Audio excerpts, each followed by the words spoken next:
Welcome to the first lecture of the second module of the first part of this course. We will start discussing elements of special relativity, but before we do so, there are several comments that we want to make. First of all, we will assume UG level knowledge of special relativity, that is at the level of Resnick or AP French book. Also, we have listed some of the important topics that we will cover in this module. We'll discuss spacetime, Minkowski spacetime diagram, Lorentz group and its generator. We'll classify various Lorentz transformation. We'll introduce the notion of relativistic index notation, and using that we'll discuss tensors, pseudo tensors, invariant tensors, and so on. We'll also talk about differential forms and their applications, and then we will turn our attention to special relativistic formulation of various physical laws. And lastly, we will introduce this concept of energy momentum tensor by taking examples of fluid dynamics. Some useful reference for this set of lecture will be Weinberg textbook as well as Schutz textbook, but you are free to consult any other material or any other book.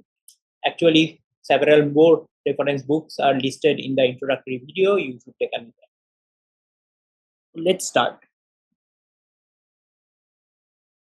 So, in the previous lecture, we discussed the notion of Galilean relativity. In the context of special relativity, also, we will see that it tells us how physical laws appears in a special class of reference frame known as inertial reference. And it also provides us with transformation rules creating various physical quantities when we go from one inertial reference frame to another. So we will have global inertial reference frame, in short, write IRF, in which space and times are homogeneous and space is isotropic, like what we have discussed earlier as well. But unlike Galilean relativity, special relativity do not assume that the Newton's laws of motion are the correct laws of mechanics, and that is the first difference. Now we know that there are two postulates of special relativity. The first one is the principle of relativity.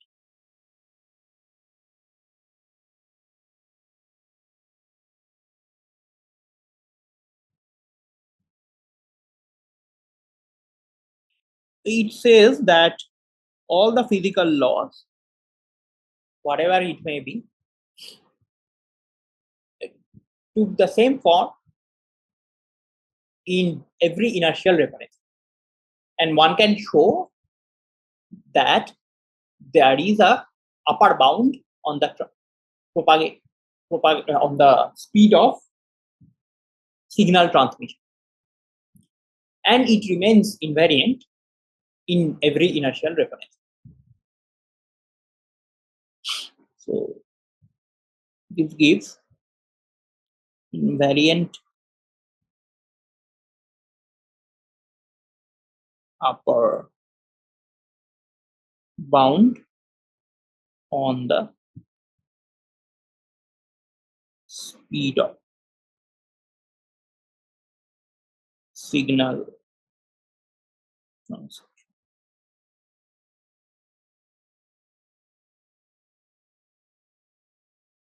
And the second postulate is known as principle of invariance of speed of light.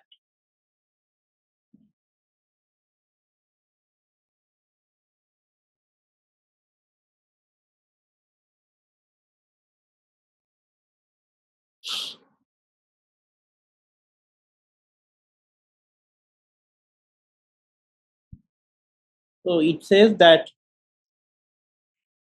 this maximal bound or the upper bound is a finite one and is equal to the speed of light at the back. which we denote by this small letter C.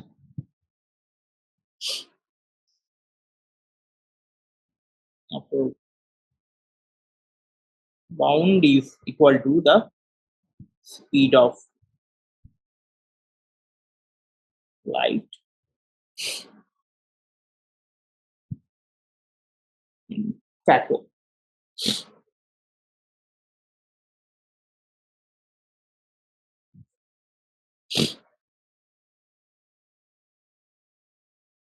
Which we denote by C.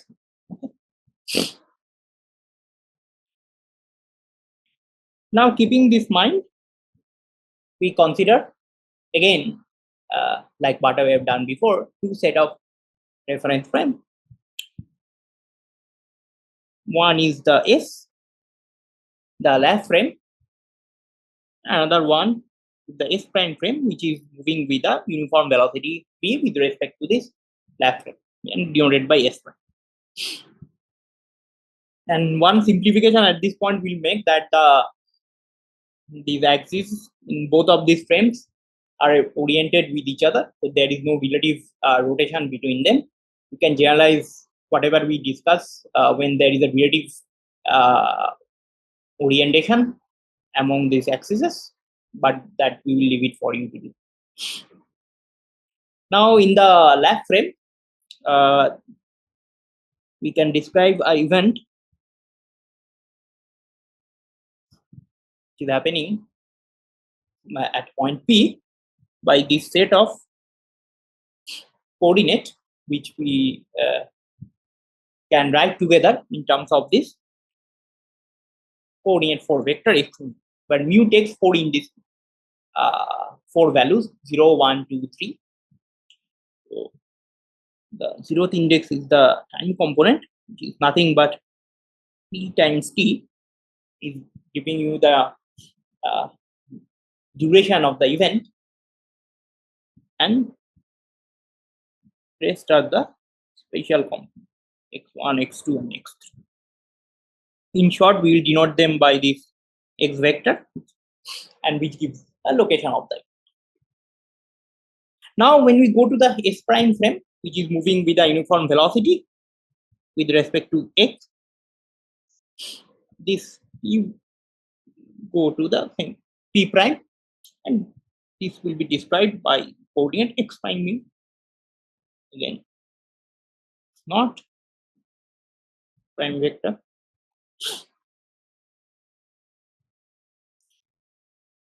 So remember that this S prime you can think as a rest frame of the fluid molecule. Suppose you are doing an experiment with the fluids and which is moving with a uniform velocity. Each of these molecule inside moving with same velocity v, and this S prime frame is attached to one of the molecules. Basically, it's a rest frame.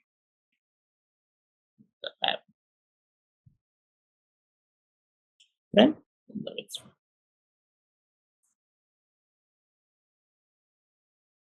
of the particle moving with the velocity v with respect to the frame. Now, as the space and time are homogeneous, then the transformation rule or map that relates x prime with x will be linear. And if we impose these two postulates of special relativity, then we know that the transformation that relates x prime mu with x mu are nothing but the Lorentz transformation map, which is denoted by the capital lambda, and it will be a function of the boost velocity, which is v. Before moving further, we introduce two important dimensionless quantities right here. One is theta, which is IC, and another is gamma, 1 over 1 minus beta square, which is equal to 1 minus square by 6. So as we know, let's consider a point particle moving in a trajectory with some velocity v, and you can we know that if this is a point particle of mass m, it cannot move faster than the speed of light. So magnitude of v is always less than c. So beta is, or rather magnitude less than 1, and gamma is always greater than 1. Now, if we consider the boost only in the x direction, or in our notation only in one of the spatial direction which we call x1, just to clarify, you can think x1 as the x coordinate, x2 as the y coordinate, z coordinate. We consider boost only in the x1 direction. Then we can write down the lambda very easily, which takes the following form. Not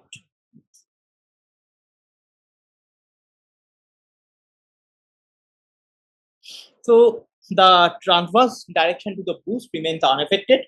X1, x prime 2, x3 will be x2 and x3, but x prime naught and x prime 1 will mix with x naught and x.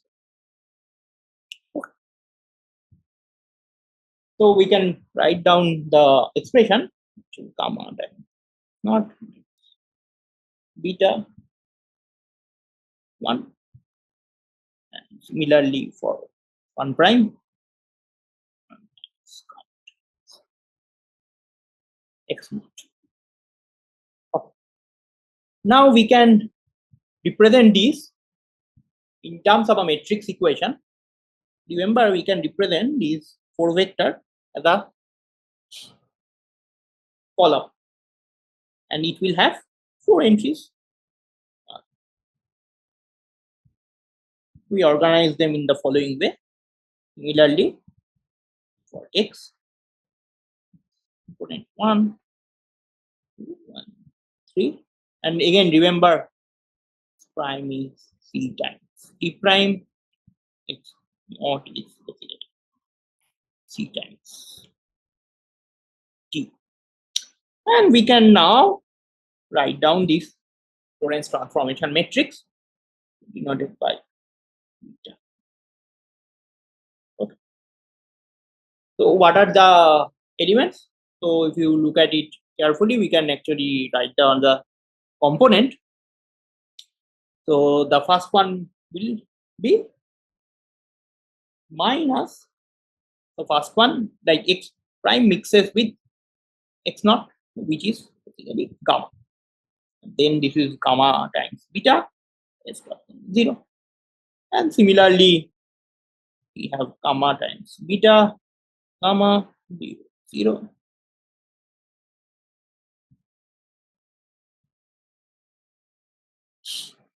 And schematically you can write it in this form.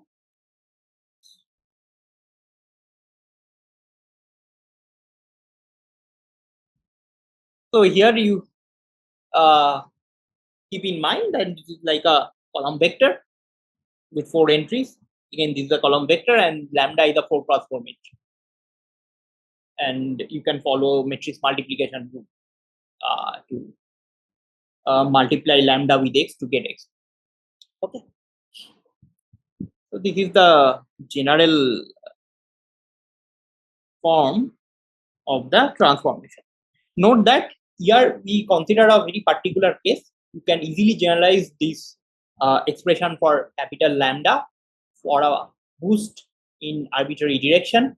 We leave that exercise for you to do. But still, this equation will remain same.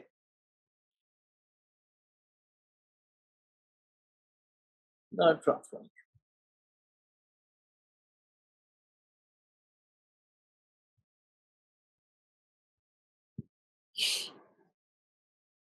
Now, in the Galilean relativity, Remember, the time and space intervals are absolute. That is, dt and dx remain same in all inertial reference. But in special relativity, we can easily check that the time interval dt is not equal to dt prime. Also, special interval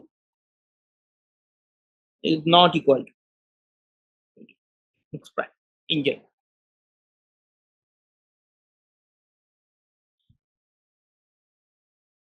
But we can write down the following squared element, which is c times square plus.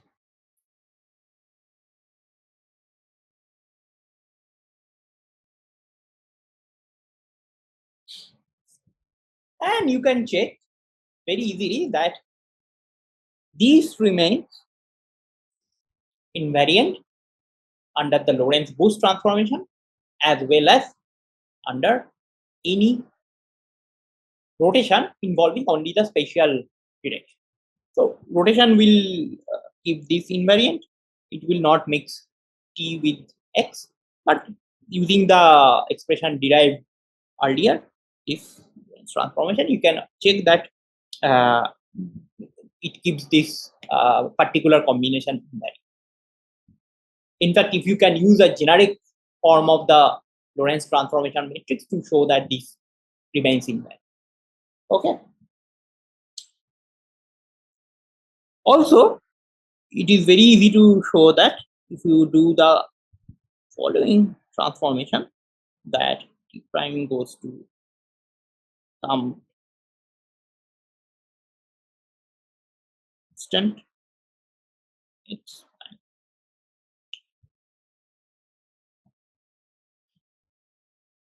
where t naught and x naught vector are some constant number and constant vector. Basically, these are translation. This also keeps this squared element invariant, which means that minus c squared dt prime plus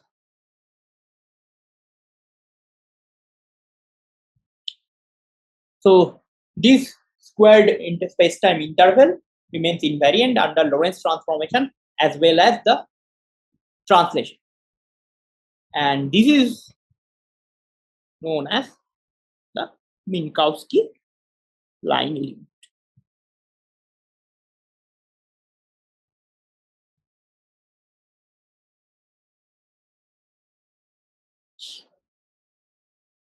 So now let's make a comparison with the corresponding line element for a Euclidean case. So for R3, which is denoting the Euclidean space, the infinitesimal distance between 2 points is simply given by dx square dy square plus dz square. Now, if you compare with these with what we have just derived from Minkowski's case, d x naught square plus dx. The crucial difference is in the first term, which comes with a negative sign. And we will see that because of these negative signs, there is a sense of causality inbuilt here. Now, the Minkowski spacetime is defined in the following way.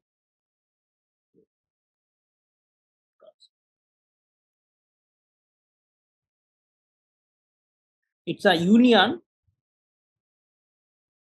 of all point x mu where x naught and vector runs from infinity, and the infinitesimal distance between 2 points are given by this matrix, this element, squared line element. d square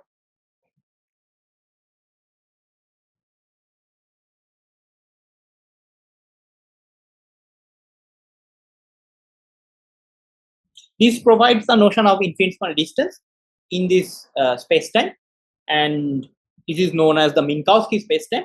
In short, we will denote it by the following notation: R3, 1. Now, given this particular form of the line element, we will see that there are three different type of distance that emerges from here: time-like, space-like, and light-like or null distance, which we'll discuss in the next lecture. Thank you for listening.